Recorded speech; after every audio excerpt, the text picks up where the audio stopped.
అందరికీ నమస్కారం. కున్సెట్ శ్రీనివాస్ ఛానల్ స్వాగతం. ఫస్ట్ టైం చూసినప్పుడే సబ్స్క్రైబ్ చేసి బెల్ సింబల్ ప్రెస్ చేయండి. మనకు ముందు వీడియోలు చూస్తే మీకు ఎంతో నాలెడ్జ్ వస్తుంది.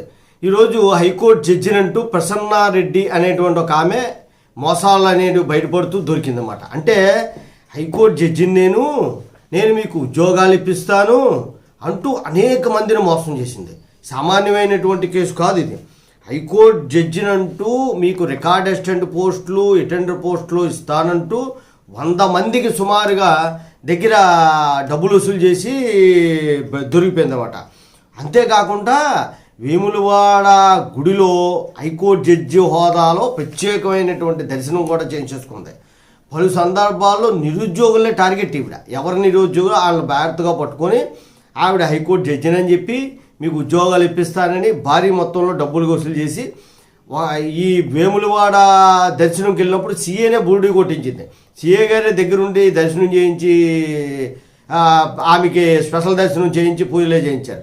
తర్వాత ఎవరో కంప్లైంట్ ఇవ్వడము, అవి బయటికి రావడం, ఆమెని ఎంక్వైరీ చేస్తే ఇదంతా మోసం, చాలా కాలంగా ఈ మోసం జరుగుతుంది అని చెప్పేసి బయటపెట్టి ఆమెని అరెస్ట్ చేసి తర్వాత కోర్టు ముందు ప్రవేశపెట్టడం జరిగింది. అంటే ఎప్పుడోకప్పటికి మోసం అనేటువంటిది బయటపడుతుందని అందరికీ తెలుసు. ప్రపంచంలో ఏ మోసగాడు కూడా శాశ్వతంగా మోసాలు చేసుకుంటూ పోలే.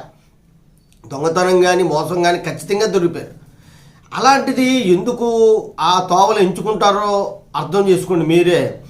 ఆ చేసేవాళ్ళు ఎప్పుడు కూడా ఇగో నేను మోసం చేశాను, జీవితాంతం మోసం చేస్తూ బతికానన్నది ఎక్కడా లేదు. వ్యాపారం చేస్తూ ₹1-2 ఎక్స్ట్రా తీసుకోవడమో లేకపోతే ఏదో చేశారేమో కానీ ఇలాంటి మోసాలు చేసి శాశ్వతంగా ఉన్న వాళ్ళు లేరు. ఖచ్చితంగా దొరికిపోయారు. వాళ్ళ జీవితాలు కూడా అస్తవ్యస్తం అయిపోయాయి. నిజాయితీగా మీరు ఎంతో కొంత సంపాదించుకొని హ్యాపీగా జీవితం గడుపుకున్న వాళ్ళు చాలా కాలం చాలా ఫ్యామిలీలు బాగా ఉన్నాయి, సంతోషంగా ఉన్నాయి తప్ప మోసాలు చేసే కుటుంబాలు ఏ రోజు మోసం చేస్తూ మోసపోతూ కుటుంబాలు నాశనం అయిపోతూనే బతికే తప్ప సుఖపడినట్టు మాత్రం చరిత్రలో లేదు ప్రపంచంలో. మీరు ఎక్కడైనా చూసుకొని ఎంక్వైరీ చేసుకోండి ఏ విషయంలో ఉన్నా సరే.